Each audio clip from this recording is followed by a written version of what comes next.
नमस्कार, मैं हूं आपके साथ स्नेह श्रेयस। आयोन भारत देख रहे हैं आप। हिंदी चीनी भाई भाई का नारा देकर पड़ोसी देश चीन ने 1962 में भारत की पीठ पर छुरा घोंपा था, लेकिन अपने देश में हिंदी तमिल को भाई भाई मानने को तैयार नहीं है स्टालिन। भाषा विवाद को तूल देकर अपनी राजनीति चमकाने का जो तरीका पेरियार ने अख्तियार किया था, उसे दशकों बाद भी आज तमिलनाडु की राजनीति में जिंदा रखा गया है। डीएमके को लगता है कि तमिल हिंदी भाई भाई का नारा कारगर हो गया तो उनकी राजनीति खतरे में पड़ जाएगी। यही वजह है कि 2020 की शिक्षा नीति के खिलाफ स्टालिन ने मोर्चा खोल दिया।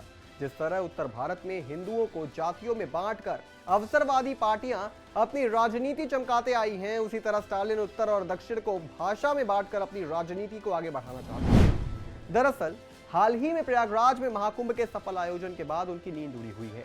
यही वजह है कि स्टालिन मुखर होकर हिंदी का विरोध कर रहे हैं, लेकिन अब ऐसा चलने वाला नहीं है। तमिलनाडु में साल 2026 में विधानसभा का चुनाव हुआ और स्टालिन भाषाई विवाद को बढ़ाकर अपनी राजनीतिक रोटियां सेकना चाहते थे। यही वजह है कि स्टालिन ने राष्ट्रीय शिक्षा नीति 2020 और इसके 3 भाषा फॉर्मूले ने पुरानी भाषा विवाद को जिंदा कर दिया। तमिलनाडु सरकार ने हिंदी थोपने का आरोप लगाते हुए इसे खारिज कर दिया, बावजूद इसके कि एनईपी 2020 लचीला है और किसी भी राज्य पर भाषा थोपने का इरादा नहीं है।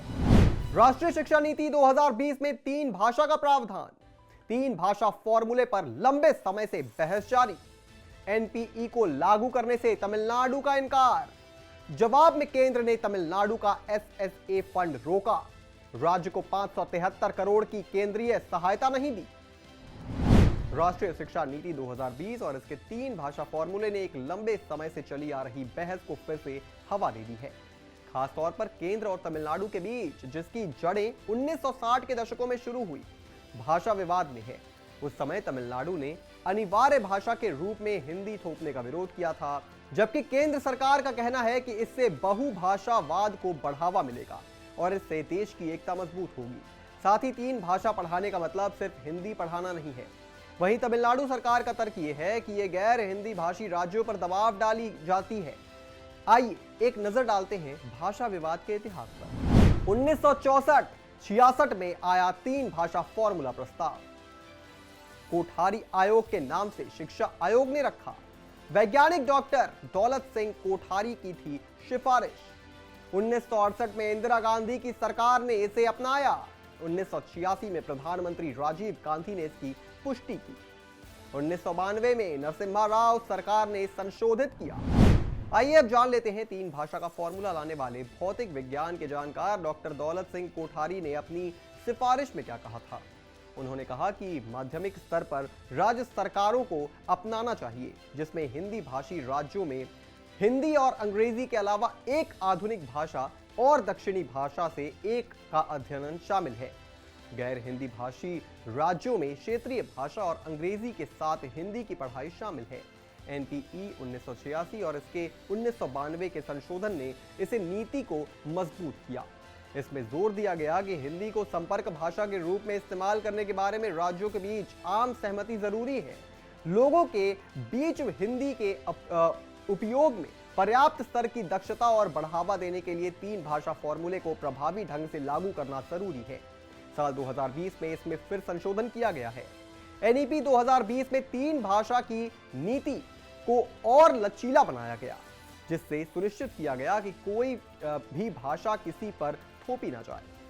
इसमें कहा गया कि संवैधानिक प्रावधान बहुभाषीयता को बढ़ावा देने की जरूरत के साथ एक राष्ट्रीय एकता को बढ़ावा देने के लिए 3 भाषा फॉर्मूला लागू किया जाना रहेगा।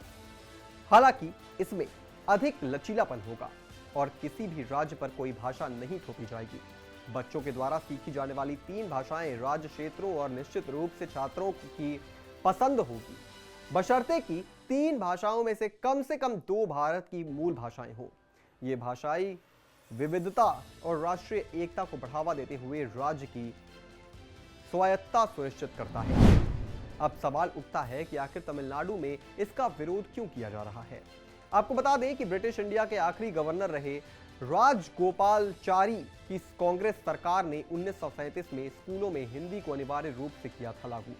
इसके बाद जस्टिस पार्टी और पेरियार जैसे द्रविड़ नेताओं के नेतृत्व में व्यापक विरोध प्रदर्शन हुए। 1940 में नीति को रद्द कर दिया गया, लेकिन स्वतंत्रता के बाद हिंदी विरोधी भावनाएं बढ़ गई। जब 1968 में 3 भाषा फॉर्मूला लागू किया गया तो इस तमिलनाडु में से हिंदी थोपने के रूप में देखते हुए अस्वीकार्य कर दिया गया और मुख्यमंत्री CN अन्नादुरई के नेतृत्व में तमिलनाडु ने 2 भाषा नीति तमिल और अंग्रेजी अपनाई। तमिलनाडु एकमात्र ऐसा राज्य है जिसे कभी भी 3 भाषा के फॉर्मूले को लागू नहीं किया, बल्कि भारतीय भाषाओं हिंदी के साथ साथ क्षेत्रीय भाषाओं पर अंग्रेजी प्राथमिकता दी। तभी से तमिलनाडु में हिंदी के विरोध में राजनीतिक रोटियां सेकी जा रही हैं। इस पूरी खबर पर आप क्या सोचते हैं दोस्तों, हमें कमेंट करके जरूर बताएं और तमाम बड़ी खबरों से जुड़े रहने के लिए आप देखते रहें आयोन भारत।